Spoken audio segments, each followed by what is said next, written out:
Terrorism is a major concern in our world today. Most individuals don't understand the complexity of this topic. It is a concern for the public due to the fact that terrorism can be mislabeled by the government and the media. Terrorism can be defined as the use of violence and intimidation against civilians in the pursuit of political reasons. Ideally, terrorism involves the influence of radicalization. This creates radical individuals. Radicalization can be defined as the act causing a person to adopt radical positions on political or social issues. We will be analyzing the factors that influence radicalization. This includes mental illness, politics, religion, racism, and recruitment. Our first factor is mental health. From interpretation, mental illness at first glance can pose as an essential factor. However, a study completed by Dr. Goodwin, an associate professor from the University of Nottingham, stated that there is simply not enough evidence to distinguish the correlation between mental health and radicalization. It is determined that people who commit radical acts of violence go through a behavior adjustment in some point of their life. This conflicting adjustment can occur by associating with the wrong crowds, spending most days away from family and friends, surfing the internet, and exploring new ways to make a name for oneself. There is limited research to support our assumptions that the individuals that conduct extreme acts do so because of mental illness. Adam Lanza is a perfect example of someone who committed a murder without a solid cause. He shot and killed 20 students at Sandy Hook Elementary School, then shot himself in the head. He had been diagnosed with Asperger's syndrome. He was also described as fidgety and deeply troubled by his classmates. Even though there are cases, there is no clear distinction between mental illness and radicalization. Our second factor is politics. Political extremism is defined by the International Center for Counterterrorism as the will to power by a social movement in the service of a political program, typically at variance with that supported by existing state authorities, and for which individual liberties are to be curtailed in the name of collective goals, including the mass murder of those who would actually or potentially disagree with that program. What did you just say? In other words, political extremism is a social movement for political gain that is supported by authorities like the government, for which all individual liberties are abandoned and the means are justifiable by the end goal. These means are where their mission can become radicalized. Anything from mass murders to assassinations are justifiable in their eyes, as long as it aids the mission. An event in recent history that had a large impact on the world was the September 11th attacks on the United States. Militants associated with Al-Qaeda hijacked 4 airliners and carried out suicide attacks on the United States.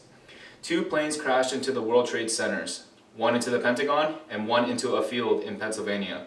Over 3,000 people were killed, including 400 police officers and firefighters. There are many theories on why these attacks took place, but regardless of these theories, it is known that bin Laden used 9/11 and terrorism as a shortcut to transforming the political landscape. Due to their involvement in the Middle East, bin Laden saw the United States as the root of the problem, including the civil war happening at that time. In turn, 9/11 was collateral damage in a civil war within the world of political Islam. Another event where violence was used for political impact was in the case of Timothy McVeigh.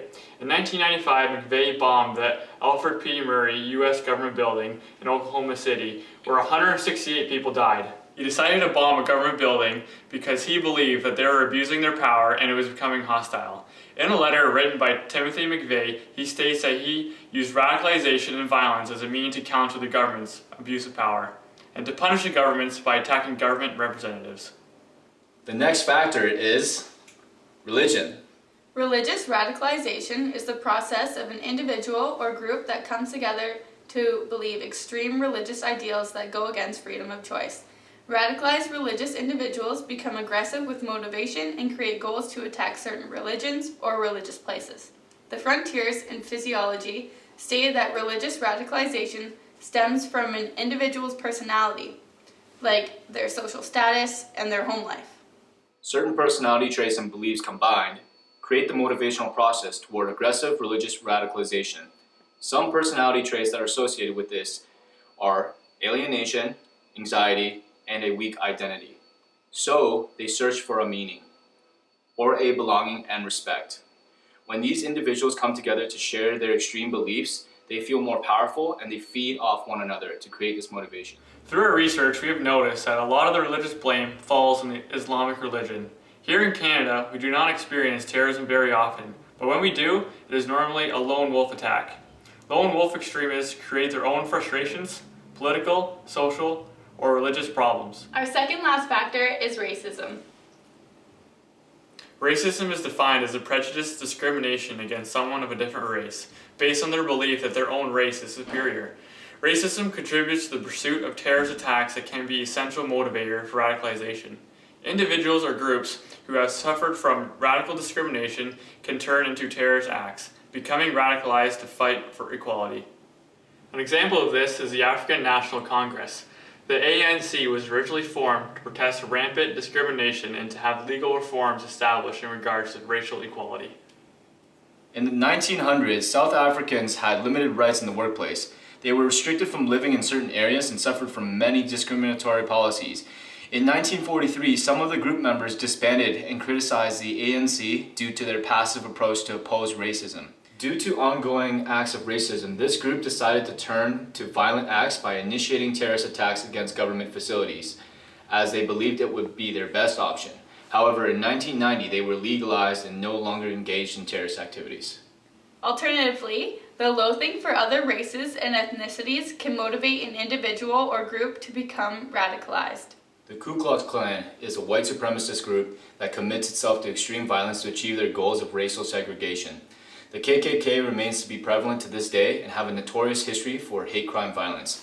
A recent case of this involves a man named James Jackson. He was arrested and appeared in court on March 27, 2017 for murdering an African American stranger walking down the street. James Jackson was radicalized by his belief in white supremacy.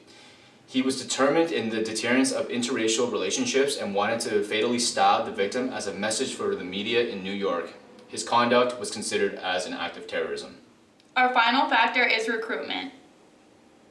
Terrorist organizations cannot exist without foot soldiers willing to carry out acts in their name, as well as pay the price whether it is death or prison.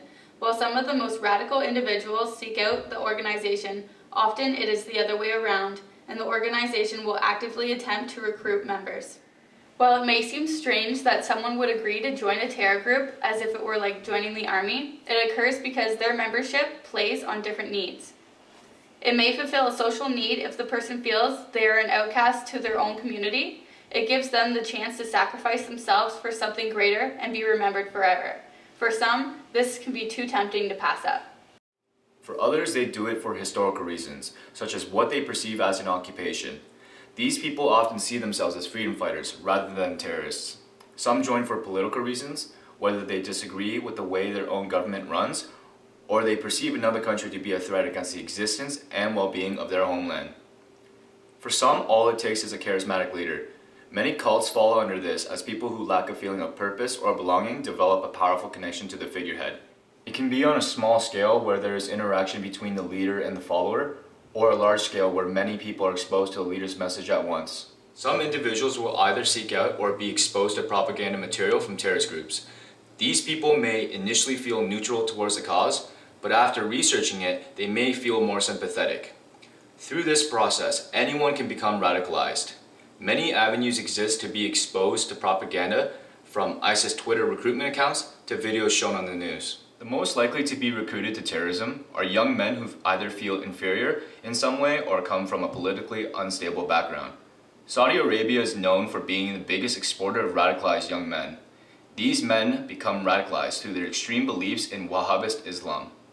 We hope that from watching our video, it has helped you better understand how people become radicalized and turn to terrorism. We as a group want to present this information to you as a method of deterrence to prevent similar occurrences from happening in our society.